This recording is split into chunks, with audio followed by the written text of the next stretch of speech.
Have you ever felt just completely surrounded? You know, that feeling like the walls are closing in? Well, we're about to dive deep into a single ancient verse that gives us this powerful framework for resilience in exactly those moments. It's a verse that was written right from the heart of a crisis, but you'll see, it holds this timeless key to completely reframing our reality. So this is the accusation that kicks the whole thing off. Just imagine this phrase echoing all around you, from your friends, from your enemies, maybe even from that little voice inside your own head. This is the taunt being thrown at the author, King David, and it really sets the stage for one of the most powerful declarations of faith ever written. To really get this, we have to understand the context. This isn't just some abstract poetry, okay? This is a real-time cry from a king who is facing a total existential threat. This psalm was written when his own son, Absalom, was leading a rebellion. We're talking about a moment of profound personal and political collapse. I mean, the whole situation feels surprisingly modern, doesn't it? David is betrayed by his own son, Absalom. He's publicly shamed, politically dethroned. It's basically the ancient equivalent of being completely and totally canceled. He is literally running for his life, and to top it all off, the big story everyone's telling is that God has finally abandoned him. Every single pillar of his identity has just been kicked out from under him.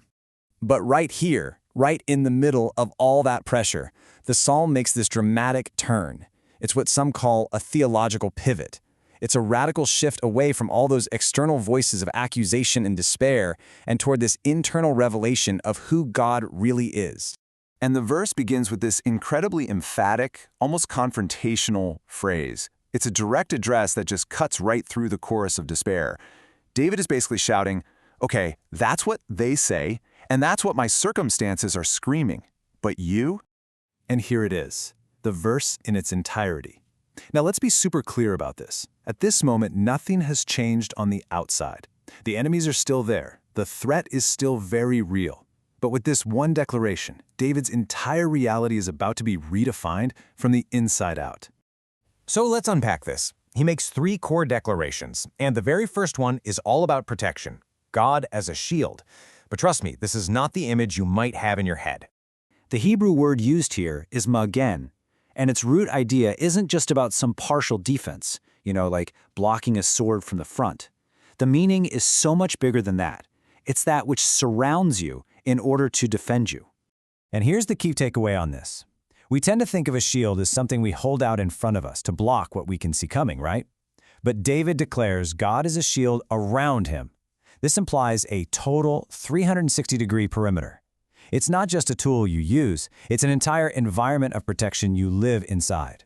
The source gives us this fantastic way to picture it. Okay, so first you have a warrior, and he's surrounded on all sides. Then, step 2, an invisible, divine sphere forms all around him. And now here's the kicker, step 3. The battle itself hasn't gone away, but the warrior's position within that battle has fundamentally changed. The enemies are now on the outside of a new, truer boundary. All right, the second declaration is, if you can believe it, even more radical. It completely tackles our identity. What happens when everything that gives you worth in the world's eyes is stripped away? David's answer is, you are my glory. The Hebrew word for glory is kavod, and it comes from a root that means weight or substance. So glory isn't just about shine or reputation, it's about what gives something its significance, its real intrinsic heaviness. And this brings us to this huge contrast. The world tells us our glory, our weight, our worth is all external. It's our job title, our reputation, our list of achievements. But David, having lost all of that, makes this incredible claim. His glory has been relocated. It's no longer outside him, it's now internal, found in God himself. The specific language here is absolutely crucial. Notice, David doesn't say, God, please give me back my glory. He says, you are my glory. This means his entire identity is being reassigned. God himself has become the very substance and source of David's worth. It's a total game changer. And finally, we get to the third declaration, which is all about our posture when we're faced with defeat. He calls God the one who lifts my head high. Now, in an ancient honor-shame culture, this is incredibly significant. The Hebrew here is just so rich. The word for lifter, merim, is a participle. What that means is it implies a continuous, ongoing action. God isn't a one-time lifter. He is the one who is continually lifting my head. It's an active, present-tense process of restoration.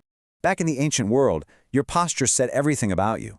A lowered head was the universal symbol of shame, defeat, and total disgrace.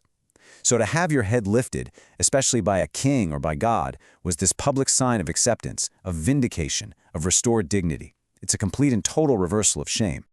So let's put it all together now. A shield, a glory, a lifter. These three declarations aren't just pretty poetic phrases. They actually form a completely new framework for understanding our security, our identity, and our hope. This verse really presents us with a radical redefinition of reality. We assume our protection is based on our circumstances, but this verse says protection is God Himself surrounding you. We think our glory is based on our status, but here, glory is an identity assigned to you by God. We think restoration depends on our own effort, but here, restoration is a divine action happening to you. And here's the core message, right here. The transformation happens first in our perception. The enemies didn't just vanish. The political nightmare didn't instantly resolve. David's vision of God changed, and that, in turn, changed everything else. And this is really the bottom line of the whole thing. The answer to a crisis isn't just a resource that God provides from a distance. The answer is God Himself. He doesn't just hand you a shield, He becomes your shield. He doesn't just give you back your honor, He becomes your glory. So there you have it, 3 core functions, all revealed in this one incredibly powerful verse. God becomes your environment, He becomes your very identity, and He becomes your active restoration. It's a complete, holistic answer to a life in crisis. And that kind of leaves us with a final thought to chew on. We spend so much of our energy trying to stop the storms in our lives, don't we? But what if real, unshakable security isn't about getting rid of the storm, but about discovering this greater reality, this divine shield, glory, and lifter right in the middle of it?